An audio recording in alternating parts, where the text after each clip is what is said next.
okay?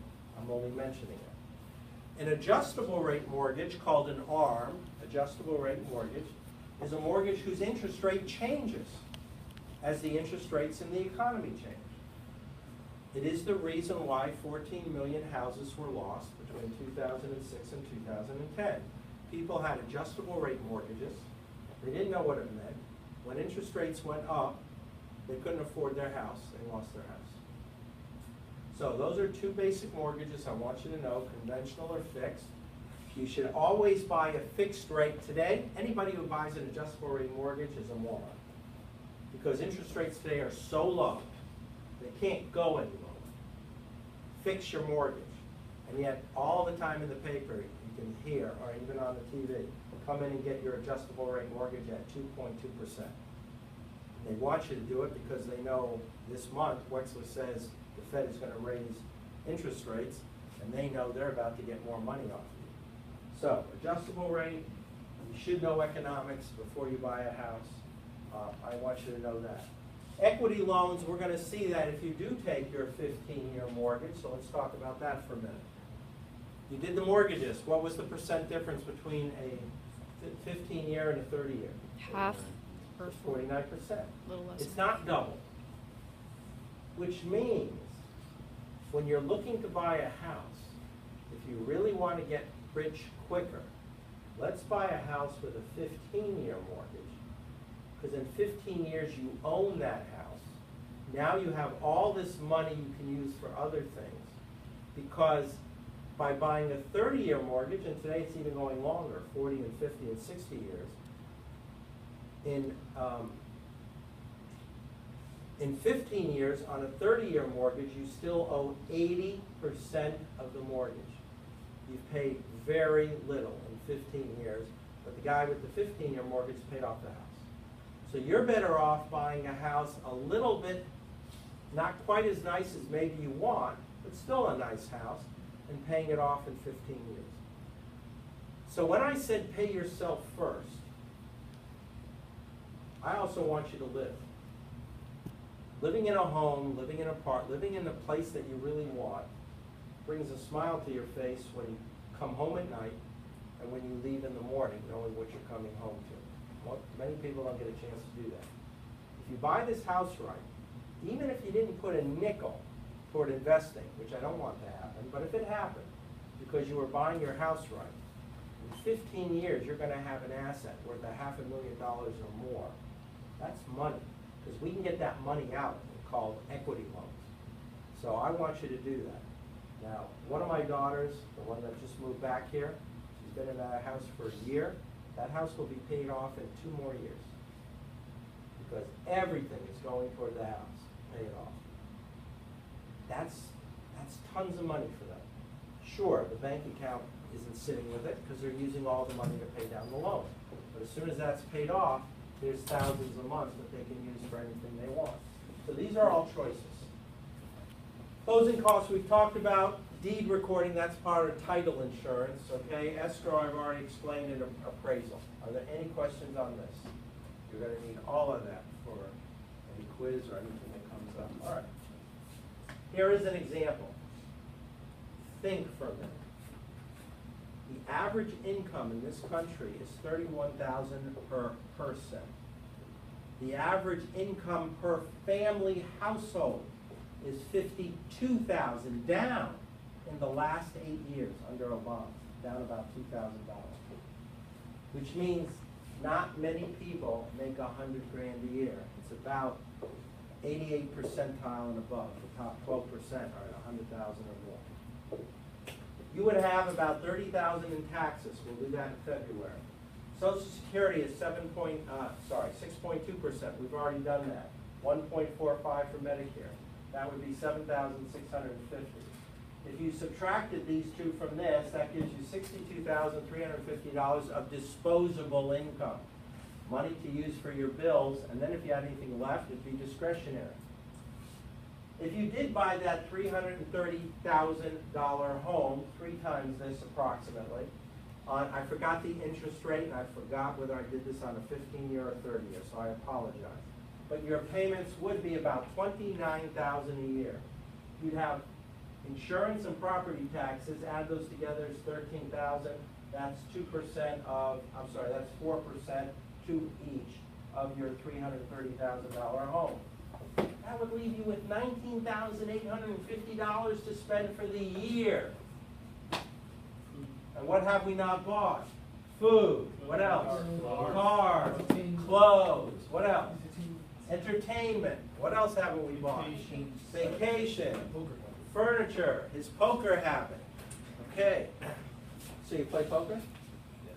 Okay, you got $1 on you? Some poker player must be a loser. Okay. You ever play liar's poker? You know how to play liar's poker? Okay. Something useful for you all to know. Every dollar bill, and I told you the story about $1 million bills. Every dollar bill has serial number on it. So we have a few of you. If you had dollars, you can sit around and make poker hands. Well, I have 2 4s, and I may have no 4s. But if I'm playing with you, I get to use your 4s in your hand too. So, I have 3 1s, and you may have no 1s, but you're playing with 3 people, and you're thinking, all right, they have to have 1s. So you're trying to lie to each other. And then when we go around again, I might say, I have 7 4s. Yeah, we're playing cubilete. Oh, is that what do we call it? Cubilete. Yeah, cubilete. The heck is cubilete? It's dice. Oh, with dice, okay. You're playing with dice, and then there's 4 people, and then there's 5 dice for each person. Then you bet. I have 2 1s, I have 2 2s, I have 2 3s, I have 6 6s. So it's almost the same concept. Yeah, that is. Yeah. You taking notes on all this? Cubilete. Okay. Okay. Almost done. It's good. I already did the list of typical closing costs for you. These are all types of mortgages. I wanted you to know those basic ones. Okay? And then as you decide one day to do stuff, now we can, these are just takeoffs on these different mortgages. Balloon. Okay? So there are many ways to do Balloon stuff. mortgages. Many of them are stupid, like interest-only mortgages, balloon mortgages. But as long as you know those 2 for now and toward the year. We've done the calculator with you. Zillow we've done together. We should know what to do with that now. And of course this, we've done this. This is not 6.1, that's 6.2%. Right now this is the only thing we're going to do for midterm, but we're going to learn how to do the rest of this. And of course over here we started. Rent, your mortgage is from your calculator. Your property tax is 2% divided by 12. Phones and all that you're going to work on.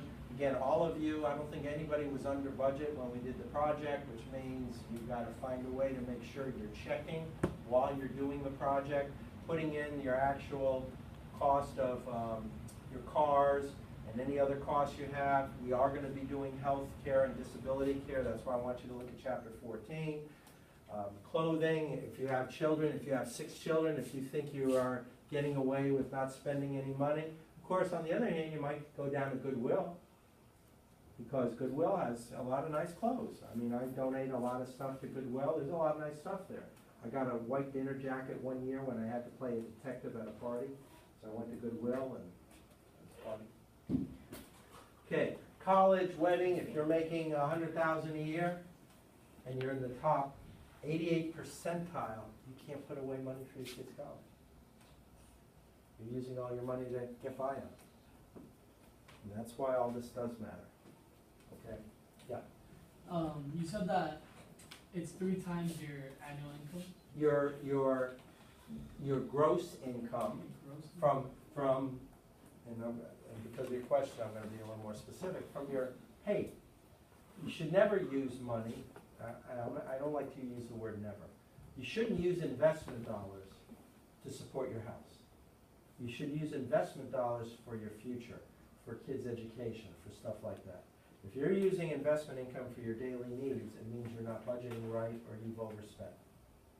Oh, okay. But I was asking because if I'm making $100K a year, my house has to be around 300,000. It doesn't have to be, But it it should be that's the most you'd probably be able to pay. the most. Yeah, Because in Miami, a $300,000 house, I know. it's like nothing. Well, don't blame me, kid. Now, if interest rates are 0, now you can afford a a 450,000 house. But in general, I'm giving you a general guide. Look, here's what's happening. Many of you, the average marrying age was around 26 years old, going back 30, 40 years. Today, it's 32, 33 years old. You're delaying marriage, you're delaying kids. 70% of kids are now raised in a one-family, a one-parent household. The whole societal structure is just falling apart in all kinds of areas. Okay, and that's why we're getting to the violent stage, where you don't have anything, and you get a guy like Sanders who says, it's all his fault because he's an investment banker, he's making a ton of money. It's his fault, you have nothing. Go take what he has. This is going on. This is what is going on around the world. It's up to you to do a better job for your own lives. That's a fact. Wake up. But what you just said is already happening with stockbrokers. Mm-hmm. Is that the government is more and more involved in that career aspect, like investing. And what's already happening is if you go to invest when you're 70 something years old, I forgot, and this is your retirement money, they don't charge, like, you make no money by taking this person's money and investing it. You make no. Who told you that? My dad. That's not true. That's what Wells Fargo is doing now. Yeah, Wells Fargo might. Yeah. Okay. Because of what happened. Okay. Wells Fargo may be doing it for a different reason. Don't forget, Wells Fargo is involved in fraud. Yes. Okay. So Wells Fargo may be doing it for that reason. But I will guarantee you this: if everybody that was 70 went to Wells Fargo and they all said, "Make me money, okay, and don't charge," my guess is Wells Fargo would change their policy real fast. Now, it is not a law. God bless them for wanting to do that. Of course, would I give you my money to invest for me for free, because I'm 70, do I think you're really going to do a great job for me? Huh? Yeah. And yet, will people do that? So it's not a law, certainly not a law. What they are doing, and what most people are doing today, is charging a percentage of your investable funds, so whether you make money or not. And again, I have a beautiful story, and I've already told it to you, of this woman for 17 years, 18 years, has made nothing, lost money. And now she's learning how to make it on her own, because she's hungry, and now she sees it as success. So, if they are doing it for nothing, okay, I would never give anybody my money for nothing, because are they going to really work at it? Here's what I am going to say to you. You're an investment banker,